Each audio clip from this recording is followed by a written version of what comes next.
Fabio Scherer with a Fabio Scherer cycles round to the lead. Fabio Scherer, 24 hours. Le Mans helped into Europole to the podium. After winning Le Mans last year and finished the championship second, it's hard to top that. 2024 and the European Le Mans Series. I found a new challenge this year with United Autosport. It turned out to be more difficult than we were expecting. The season started really poor with a couple of punctures, lacking some pace, unlucky with strategy, but luckily we managed to kind of turn it around, not what we were expecting with podiums or wins, but at least we finished a couple of times in the top 6.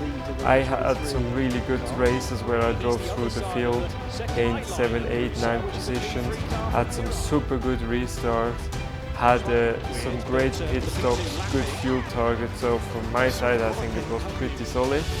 But yeah, not what I was expecting this year. I thought we were fighting for a championship. Barcelona was, as always, pretty hard on tires, was really warm, so it didn't work out for us. We had a huge tire wear. Versus Arthur Leclerc for Panis Racing. LMP3 was on the inside. Paul Ricard was the racetrack of tire failures. We had 3 punctures in the race, so our race was quite quickly over. Scherer on Vesti into the final. Cool Racing number 37. There's a glimpse of on the wheel tracks of Massimo Capietto. There are 1 or 2 exceptions joining traffic and they have to adjust accordingly.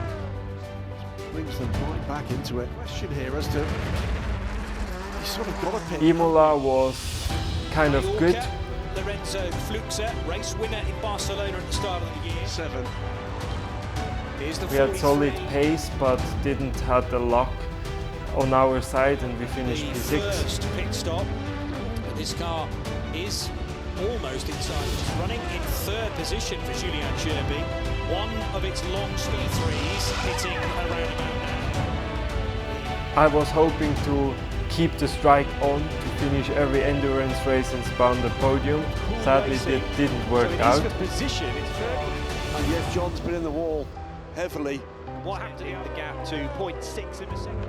Also trying to thread his way through was Fabio Scherer in the United number 23. He's the other side of the second car, but he has allowed Fabio Scherer through. I think should be wary of the number 8 car on the high line at Bruxelles, which is a P3 car. Mugello was a new venue for endurance racing, but I loved it. Great track. I had a really good pace. We finished P6. Car in the championship. That's actually the 43, which is down in 7th.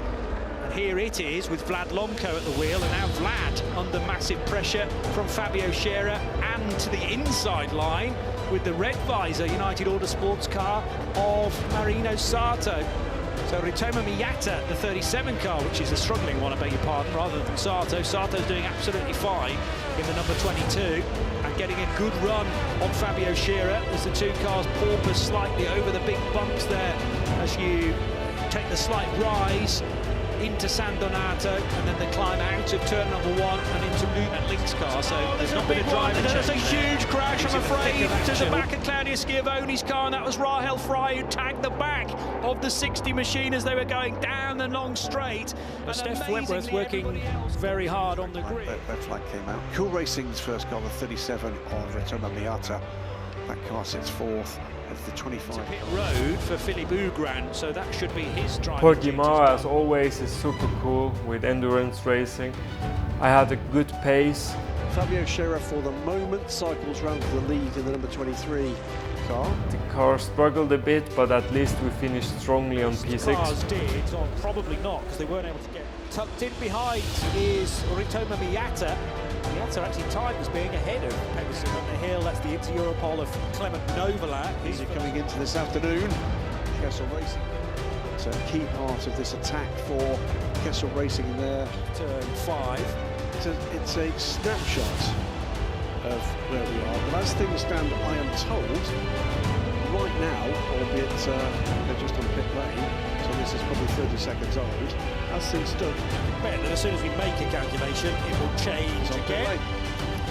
Le Mans is as always the highlight of the year. This year it was with Nielsen Racing. We had a super strong car this year in Le Mans, super clean week, no trouble at all. We worked forward, the pace was great. I had a super strong race stint in the beginning, gave the car over to my teammates, took it over in P12 around midnight, drove through the field, gave it over in P1 around 3 in the morning. So I think it was really strong stints, and I really thought we had the pace to win it back to back.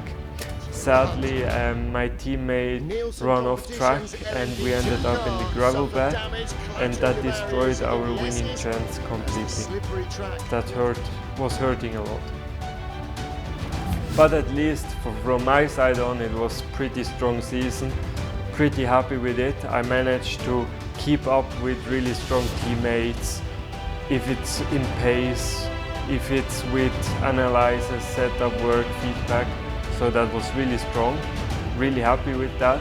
Did some really good moves, restarts, some good stints, so pretty solid year. I learned again a lot, but I am for sure hoping for better results next year. I promise I will be back on the top step of the podium.